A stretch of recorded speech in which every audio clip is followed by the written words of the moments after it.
Well, spring is in the air, and as most of the baseball fans know, the Chicago Cubs are doing their spring training out here, out on Catalina Island. And so, to please you fans who want to know what's going on, we've brought to our program tonight a gentleman who's long been a mainstay of the Chicago Cubs, the dean of the Major League Catchers, Mr. Gabby Hartnett. Thanks, Mr. Willson. Thanks, everybody. It's great to have you here, because I've been hearing some rumors that I want you to correct for me. Yeah? Yeah. I understand that some folks are trying to start propaganda to the effect that the National League is washed up. Now, wait a minute. Well, don't get me wrong, Gabby. I don't believe it either. But I just wanted to get your slant on it. Sorry, pal. But when I hear that rumor, I wish I had a ball bat in my hand. National League washed up. Did you see what we did to the White Sox right here in Los Angeles on Tuesday and Wednesday? Well, I know you Cubs have been a little rough on them. Yes, and that's only the beginning. I'll admit the National League has had a lot of tough luck in the last few seasons. In some ways, the Giants didn't look too good against the Yankees in the World Series last year. But that don't mean a thing. The Nationals are fundamentally sound. Is that it, Gabby? You bet your bottom dollar they are, Mr. Wilson. Now, tell me something. How did you ever get the name of Gabby?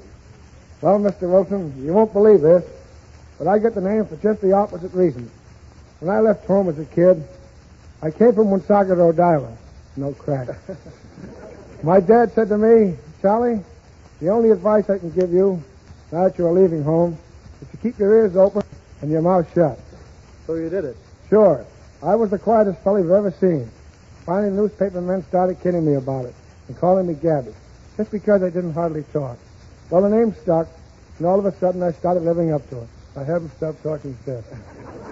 Say, just a minute, what's going on around here anyway? I'm master of ceremonies, and I think I should be introducing the people. Get this man out of here. I've got a program to put on. I'm expecting a baseball player. Well, Frank, this is Gabby Hartnett. Well, I've never heard of it. Oh, Gabby Hartnett. Well, that's different. How are you, Mr. Hartnett? Fine, thanks, Mr. Morgan. Well, it's good to see you. Willson, who is this man? I just told you, Frank. This is Gabby Hartnett, the catcher for the Chicago Cubs. They're in spring training over on the island. Oh, well, of course, the island. Oh, Alcatraz.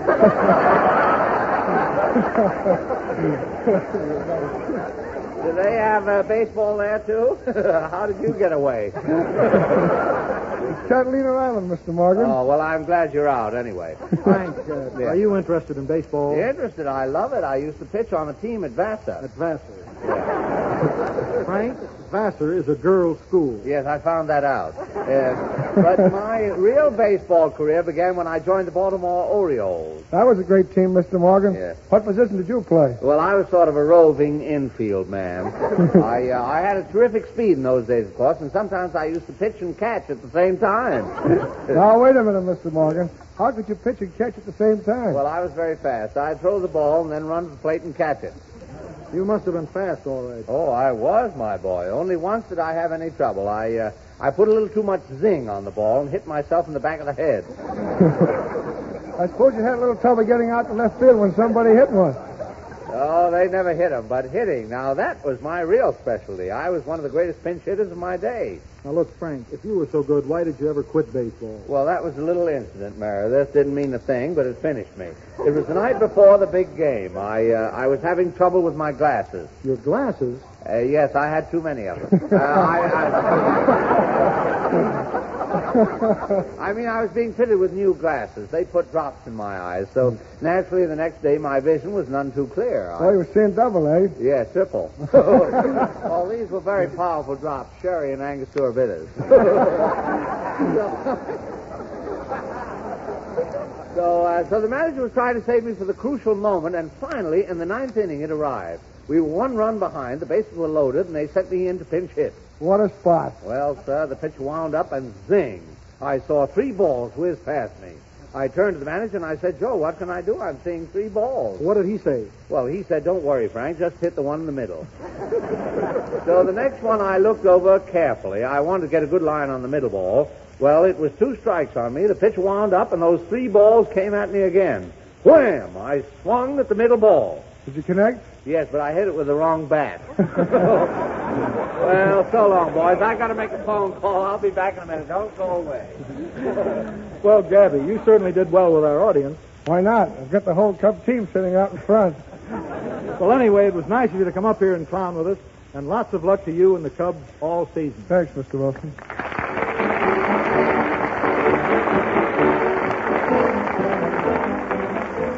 Tonight, we're going to pay a quick visit to a typical American home. Well, let's call it the house next door. This evening, and two couples, close friends, have just finished a rubber of bridge. Time for refreshments, and the two girls are out in the kitchen. Darling, would you mind making the coffee? Well, of course not. Where? Oh, here, I've got it. Oh, dear. I do hope the coffee turns out well. I know Tom's so particular about coffee. I'm careful as can be, but it does seem to vary so. I mean, the coffee I make. Well, it wouldn't, dear, if you'd use the same coffee right along. Oh, I know you use the same brand of coffee, but that's not the same thing. Why, Grace, what do you mean? I mean, I was having the same trouble as you till I changed to Maxwell House coffee. One day I spoke to my grocer, and he said... I understand, Mrs. Smith. Well, of course, I can't guarantee uniformity in the coffee you make when you use one packed in an ordinary container.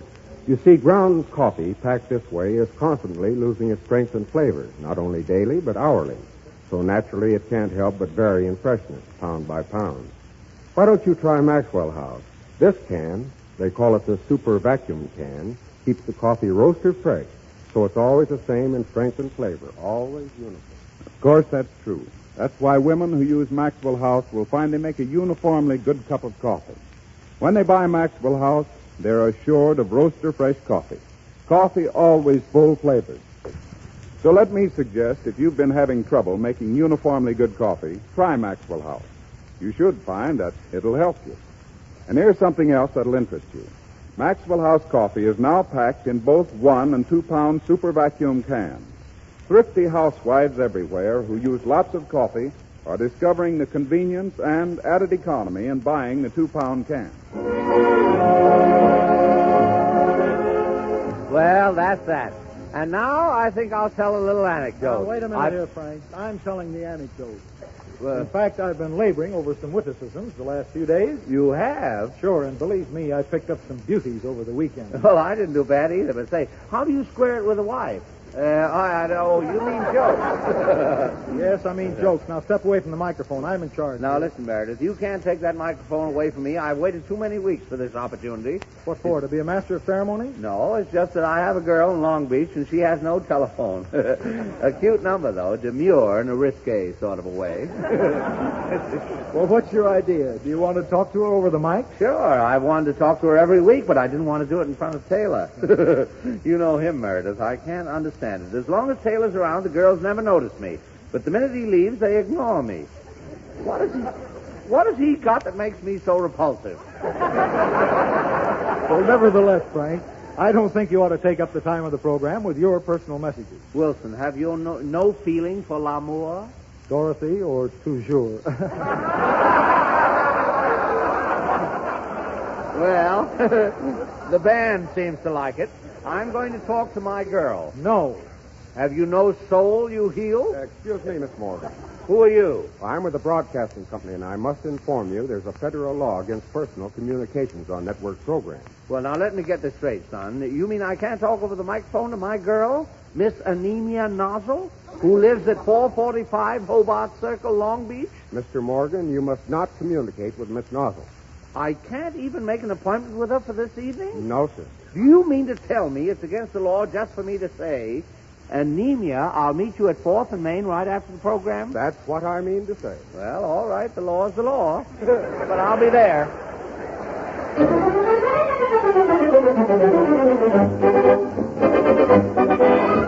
The season's biggest song hit, Tippy Tim.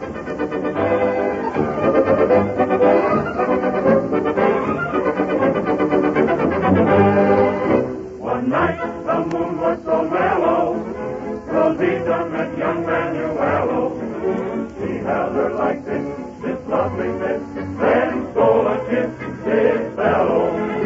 He said he was glad he met her, and soon he would come and get her.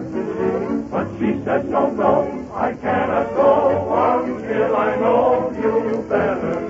Tippy-tippy-ting, tippy-tippy-tong, tippy-tong. He kept on stealing, and he had a feeling she was satisfied. tippy, tippy, tin, tippy, tin, tippy, tippy, tom, tippy, tom. She was saying, go to story, held her closer, that's how we can fly. Tippy, tippy, tin, tippy, tin, tippy, tippy, tom, tippy, tom. He kept on the ceiling and he had a feeling he was satisfied. Tippy, tippy, tin, tippy, tin, tippy, tippy, tom, tippy, tom. She was saying, go to story, held her closer, that's how we can fly.